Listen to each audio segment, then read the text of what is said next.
بسم اللہ الرحمن الرحیم بسم اللہ الرحمن الرحیم۔ حضرت رابعہ بصریہ شب و روز عبادت میں مصروف رہتی تھی۔ آپ کو حج کا شوق ہوا۔ ایک گدھا بہت لاغر ان کے پاس تھا۔ اس پر اسباب لاد کر چلی، راہ میں گدھا مر گیا۔ دوسرے ہمراہیوں نے ان سے کہا آپ کا اسباب ہم لے چلیں گے۔ آپ نے کہا تم سب جاؤ، میں تم لوگوں کے بھروسے پر نہیں آئی ہوں۔ قافلہ چلا گیا، آپ تنہا رہ گئیں۔ آپ نے درگاہ الہی میں عرض کی کہ اے ساری کائنات کے بادشاہ عالم، کیا ایک غریب عورت کے ساتھ یہی معاملہ کیا جاتا ہے کہ تو نے پہلے مجھے اپنے گھر کی طرف بلایا، پھر راہ میں گدھے کو مار ڈالا اور تنہا بیاباں میں مجھے اکیلا چھوڑ دیا۔ آپ کی مناجات ختم نہ ہوئی تھی کہ گدھا زندہ ہو گیا۔ آپ نے پھر اس پر اسباب لادا اور مکہ معظمہ کو چلی۔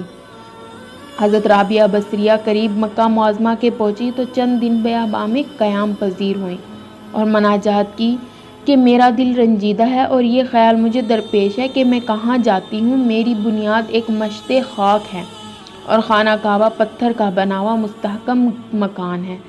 میری غرض ہے کہ تو مل جائے۔ اللہ تعالیٰ نے خطاب فرمایا اے رابعہ، کیا تو چاہتی ہے کہ تمام عالم تا و بالا ہو اور سب کا خون تیرے نامہ اعمال میں لکھا جائے؟ کیا تو نے نہیں سنا کہ موسیٰ نے دیدار کی آرزو کی، ہم نے اپنی تجلی کوہ طور پر ڈالی، جس کا اثر یہ ہوا کہ تمام پہاڑ ٹکڑے ٹکڑے ہو گئے۔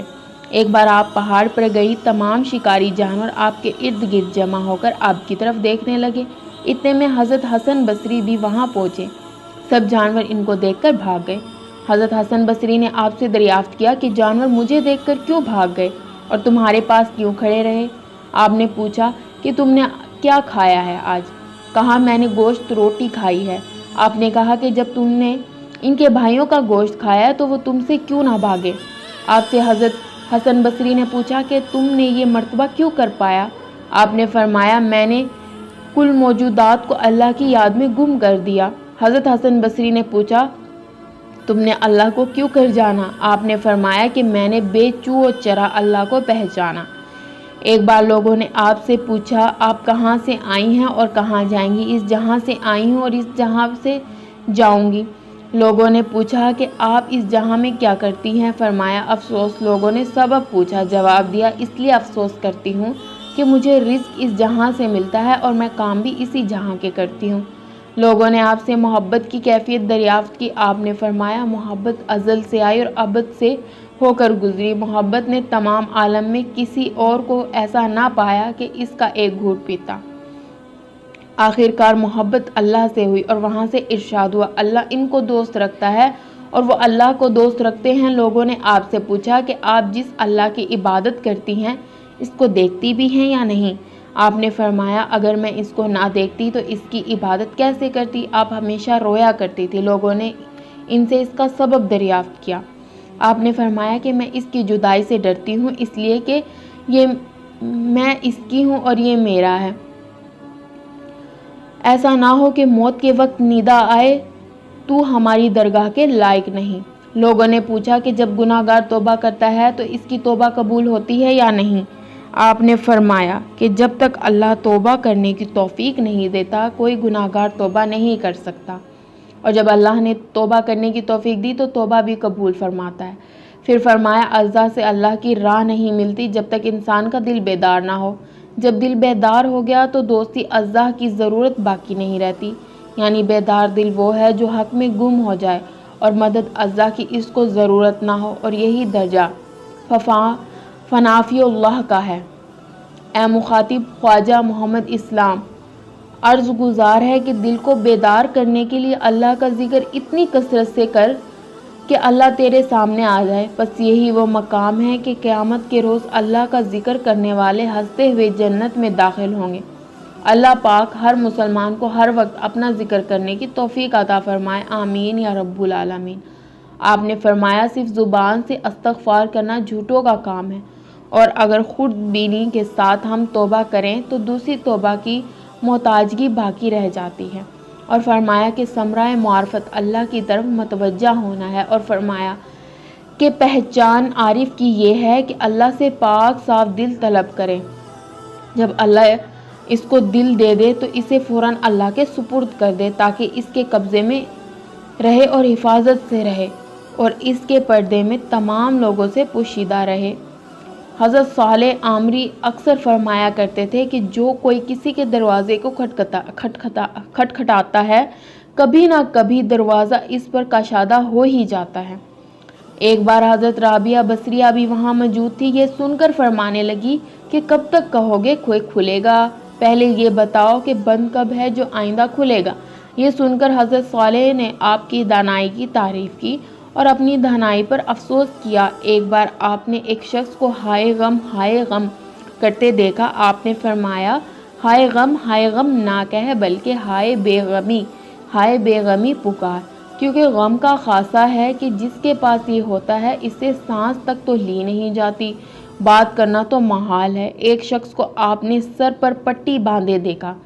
اس سے پوچھا کہ پٹی تو نے کیوں باندھی ہے؟ اس نے کہا کہ میرے سر میں درد ہے۔ آپ نے پوچھا تیری عمر کیا ہوگی؟ اس نے کہا 30 برس کا ہوں۔ آپ نے پوچھا کہ اتنے زمانے تک تو بیمار رہا یا تندرست؟ اس نے کہا تندرست رہا۔ آپ نے فرمایا افسوس ہے 30 برس تک تو تندرست رہا اور اس کے شکر میں کبھی تو نے پٹی نہ باندھی اور ایک دن بیماری میں شکایت کی پٹی باندھے ہوئے ہیں۔ آپ گوشہ نشین تھی اور باہر کی فصل تھی۔ آپ کی خادمہ نے کہا ذرا باہر تشریف لا کر ثانیہ کی سند ملاحظہ فرمائیے کہ اس نے کیا کیا۔ ثناء کی یہ ہے۔ آپ نے فرمایا کہ تو بھی گوشہ نشینی اختیار کر تاکہ خود ثنا تجھے دکھائی دے۔ میرا کام ثنا کا دیکھنا ہے، میں سند دیکھ کر کیا کروں گی۔ ایک بار آپ نے 7 شعبان کا روزہ رکھا اور شب کو کچھ نہ کھایا۔ 8ویں دن بھوک نے غلبہ کیا اور نفس فریاد کر کے کہنے لگا کہ کب تک آپ مجھ کو رنج اور تکلیف میں رکھیں گی۔ اسی وقت ایک شخص آیا اور ایک پیالہ جس میں کوئی چیز کھانے کی تھی آپ کو دیا۔ آپ نے لے کر رکھ لیا اور چراغ جلانے کو اٹھی۔ اتنے میں بلی آئی اور اس نے پیالے کو الٹ دیا۔ آپ نے خیال کیا کہ پانی سے روزہ کھول لوں گی۔ آپ خورے میں پانی بھر کر لائی تو چراغ گل ہو گیا۔ آپ نے پانی پینے کا ارادہ کیا، اتنے میں اب خورے ہاتھ سے گر گیا اور آپ نے آہ بھر کر درگاہ الہی میں ارشاد کیا کہ اے اللہ یہ کیا ہے جو تو میرے ساتھ کرتا ہے۔ غیبی آواز سنائی دی کہ اے رابعہ اگر تم نعمت دنیا کی طلب کرتی ہو تو ہم دینے کو موجود ہیں، لیکن اپنا غم تمہارے دل سے نکال دیں گے، اس لیے کہ ہمارا غم نعمت دنیا دونوں کا گزر ایک دل میں محال ہے۔ اے رابعہ تمہارا بھی ایک مراد ہے اور ہمارا بھی ایک مراد ہے، لیکن ہماری اور تمہاری دونوں مرادیں جمع نہیں ہو سکتی۔ یہ ندا سن کر آپ نے اپنے دل کو دنیا سے جدا کیا اور امید کو اس طرح جیسے کوئی مرنے والا نزاع کے وقت امید کو ترک کر دیتا ہے، اس طرح آپ نے امید کو چھوڑ دیا اور دل کو دنیا کی باتوں سے الگ کر لیا اور اس قدر دنیا سے الگ ہو گئی کہ ہر صبح کو دعا فرماتی کہ اے اللہ تو مجھے اپنی طرف مشغول کر لے تاکہ اہل دنیا مجھے اور کسی کام میں مشغول نہ کر سکے۔ آپ ہمیشہ رویا کرتی تھی۔ لوگوں نے کہا بظاہر آپ کو کوئی بیماری معلوم نہیں ہوتی، پھر کیا سبب ہے جو آپ اس طرح رویا کرتی ہیں؟ آپ نے فرمایا تم لوگوں کو معلوم نہیں، میرے سینے کے اندر ایسی بیماری ہے جس کا علاج کوئی طبیب نہیں کر سکتا اور اس مرض کی دوا وصال الہی ہے۔ اسی وجہ سے میں روتی ہوں اور اپنی صورت درد مندوں کی مشل بنائے رکھتی ہوں، شاید قیامت میں اسی ذریعے سے میری آرزو پوری ہو جائے۔ چند بزرگ آپ کے پاس آئے۔ آپ نے ان سے کہا کہ تم لوگ بیان کرو کہ اللہ کی عبادت کیوں کرتے ہو؟ ایک نے کہا کہ ہم دوزخ کے طبقوں سے ڈرتے ہیں، اسی وجہ سے اللہ کی عبادت کرتے ہیں۔ اس کے خوف کی وجہ سے ہم اللہ کی عبادت کرتے ہیں تاکہ دوزخ سے محفوظ رہیں۔ دوسرے نے کہا ہم بہشت کی آرزو کی وجہ سے اللہ کی عبادت کرتے ہیں۔ آپ نے فرمایا کہ وہ بندہ برا ہے جو اللہ کی عبادت خوف دوزخ یا امید جنت کی وجہ سے کرے۔ ان بزرگوں نے کہا کہ آپ کو اللہ سے امید یا خوف نہیں ہے؟ آپ نے فرمایا اللہ کی عبادت فرض عین ہے۔ پھر فرمایا اگر اللہ بہشت اور دوزخ نہ پیدا کرتا تو کیا اس کے بندے اس کی عبادت نہ کرتے؟ اللہ کی عبادت بے واسطہ کرنی چاہیے۔ لوگوں نے آپ کی آزمائش کی غرض کہ اللہ سے فضائل مردوں کو بہت، یعنی اللہ نے جو فضائل دیے ہیں وہ مردوں کو دیے اور مردوں میں انبیاء بھی بہت ہوئے، کبھی کسی عورت کو مرتبہ نبوت نہیں ملا، آپ کو رتبہ ولایت نہیں مل سکتا، پھر بناوٹ کرنے سے کیا فائدہ؟ آپ نے کہا تمہارا قول درست ہے، لیکن یہ بتاؤ کہ دنیا میں آج تک کسی عورت نے بھی سوائے مردوں کے خدائی کا دعویٰ کیا ہے، یا کوئی عورت بھی ایسی ہے جس نے یہ کہا ہے مردوں کی طرح؟ ایک بار آپ علیل ہوئی، لوگوں نے علالت کا سبب پوچھا، آپ نے کہا میرے دل کو بہشت کی طرف توجہ ہوئی تو اللہ تعالیٰ مجھ پر خفا ہوا، اس کا عتاب میری علالت کا باعث ہے۔ حضرت حسن بصری اور حضرت مالک بن دینار اور حضرت شفیق بلخی اور حضرت رابعہ بصریہ کے ہاں گئے ہوئے تھے اور صندوق اور صدق کی بابت آپس میں تذکرہ ہو رہا تھا۔ حضرت حسن بصری نے کہا وہ شخص اپنے دعوے میں صادق نہیں ہے جسے اس کا مالک مارے اور وہ صبر نہ کرے۔ حضرت رابعہ نے کہا اس قول سے خودی کی بو آتی ہے۔ پھر حضرت شفیق بلخی نے فرمایا وہ شخص اپنے دعوے میں صادق نہیں جسے اس کا مالک مارے اور وہ شکر نہ کرے۔ حضرت رابعہ نے فرمایا اس سے بہتر تعریف صادق کی ہونی چاہیے۔ پھر حضرت مالک بن دینار نے فرمایا وہ شخص اپنے دعوے میں صادق نہیں جسے اس کا مالک مارے اور وہ اس سے لذت حاصل نہ کرے۔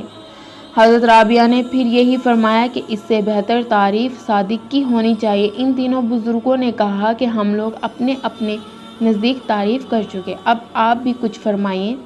حضرت رابعہ بصری نے فرمایا وہ شخص اپنے دعوے میں صادق نہیں جس کو اپنے مولا کا دیدار حاصل ہو اور وہ اپنے زخم کی تکلیف کو بھول نہ جائے۔ خواجہ محمد اسلام عرض گزار ہیں کہ کوئی شخص مشاہدہ الہی میں اپنے زخم کی تکلیف کو بھول جائے تو ہرگز تعجب کی بات نہیں ہے، اس لیے کہ مصر کی عورتوں نے جمال حضرت یوسف کو دیکھ کر اپنی انگلیاں کاٹ ڈالی تھی اور ان کو اس کی تکلیف ذرا بھی معلوم نہ ہوئی تھی۔ بصرہ میں سے ایک بزرگ حضرت رابعہ کے پاس تشریف لائے اور بیٹھ کر مذمت دنیا کی کرنے لگے۔ حضرت رابعہ نے کہا معلوم ہوا کہ تمہیں دنیا سے بہت محبت ہے، کیونکہ اگر تمہیں دنیا کی محبت نہ ہوتی تو ہرگز اس کا ذکر نہ کرتے۔ قاعدہ ہے کہ جو شخص جس چیز کو دوست رکھتا ہے اسی کا ذکر کیا کرتا ہے۔ آپ شام سے عبادت الہی کو کھڑی ہوتی اور صبح کر دیتی تھی۔ فرمایا ہم اللہ کا شکر کس طرح ادا کریں کہ اس نے ہمیں عبادت کرنے کی توفیق دی۔ پھر فرمایا میں اس کے شکر میں کل روزہ رکھوں گی۔ آپ مناجات میں کہتی تھی اگر قیامت کے دن مجھے دوزخ میں بھیجے گا تو میں تیرا ایسا بھید ظاہر کر دوں گی جس کی وجہ سے دوزخ مجھ سے 1000 برس کی راہ پر بھاگ جائے گی۔ اور فرماتی تو نے دنیا میں جو حصہ میرے لیے مقرر کیا ہے اپنے دشمنوں کو دے دے اور جو حصہ عقبہ میں میرے لیے رکھا ہے وہ اپنے دوستوں میں بانٹ دے، کیونکہ میرے لیے تو ہی کافی ہے۔ اور فرمایا دوزخ کے خوف سے تیری عبادت کروں تو تو مجھے دوزخ میں چلا، اور اگر جنت کی آرزو کی وجہ سے عبادت کروں تو جنت مجھ پر حرام کر، اور اگر تجھ کو تجھ سے چاہوں تو اپنا جمال مجھے نصیب کر۔ اور فرمایا اللہ اگر مجھے دوزخ میں بھیجے گا میں فریاد کروں گی کہ میں نے تجھے دوست رکھا، دوست کے ساتھ یہ معاملہ نہیں کرتے۔ غیب سے آواز آئی اے رابعہ تو ہم سے بدگمان نہ ہو، ہم تجھے اپنے دوستوں کے قریب میں جگہ دیں گے تاکہ تو ہم سے بات کر سکے۔ اور فرمایا اللہ میرا کام اور میری آرزو دنیا میں تیری یاد ہے اور آخرت میں تیرا دیدار، آگے تو مالک ہے جو چاہے کر۔ ایک شب کو عبادت کرتے وقت آپ نے فرمایا اے اللہ یا میرے دل کو حاضر کر یا میری بے دلی کی عبادت کو قبول کر لے۔ جب آپ کی وفات کا زمانہ قریب آیا تو جو لوگ آپ کے قریب تھے ان سے آپ نے فرمایا کہ تم لوگ اٹھ جاؤ اور فرشتوں کے واسطے جگہ خالی کر دو۔ سب باہر چلے آئے اور دروازہ بند کر دیا۔ ایک آواز سب لوگوں نے سنی، وہ آواز یہ تھی اے نفس مطمئنہ اپنے پروردگار کی طرف رجوع کر۔ اس کے بعد دیر تک کوئی آواز نہ آئی، لوگ اندر گئے، دیکھا کہ آپ کا وصال ہو چکا ہے۔ آپ نے اس دنیا بے بقا سے کوچ فرمایا۔ کسی نے آپ کو خواب میں دیکھا، پوچھا منکر نکر سے کیا معاملہ ہوا؟ آپ نے جواب دیا جب منکرین آئے اور مجھ سے انہوں نے پوچھا تیرا رب کون ہے، میں نے کہا کہ پلٹ جاؤ اور اللہ سے کہو کہ جب تو نے ایک خاتون عورت کو باوجود اس کے کہ تجھے تمام مخلوق کا خیال تھا کبھی فراموش نہ کیا، پھر وہ کیوں کر تجھے بھول جاتی، حالانکہ دنیا میں بھی اسے تیرے سوا کسی سے علاقہ نہ تھا، تو کیوں فرشتوں کے ذریعے اس سے سوال کرتا ہے؟ اللہ رب العزت کی رحمتیں ہوں آپ پر، ستاروں کی تعداد کے بقدر، ریت کے ذروں کے برابر، پانی کے قطروں کے برابر، درختوں کے پتوں کے برابر، اور ان بہنوں پر جو آپ کی راہ اختیار کرے، اور سلام ہو آپ پر مسلمان بہنوں اور بھائیوں کی طرف سے، قیامت تک آنے والوں کی طرف سے، آمین یا ثم آمین۔ بے شک اللہ کے عشق کی شان ہی نرالی ہے۔ جسے نصیب کرے، جسے اللہ کا حقیقی عشق نصیب ہو جائے، یقیناً وہ دنیا میں ہی جنت کا سکون حاصل کر لیتا ہے۔ حضرت رابعہ بصریہ کی زندگی آج کی ہماری خواتین کے لیے مشعل راہ ہے۔ دعا ہے کہ اللہ تعالی ہم سب کو اس واقعے سے سبق حاصل کر کے اللہ سے محبت کرنے کی توفیق عطا فرمائے، آمین یا رب العالمین۔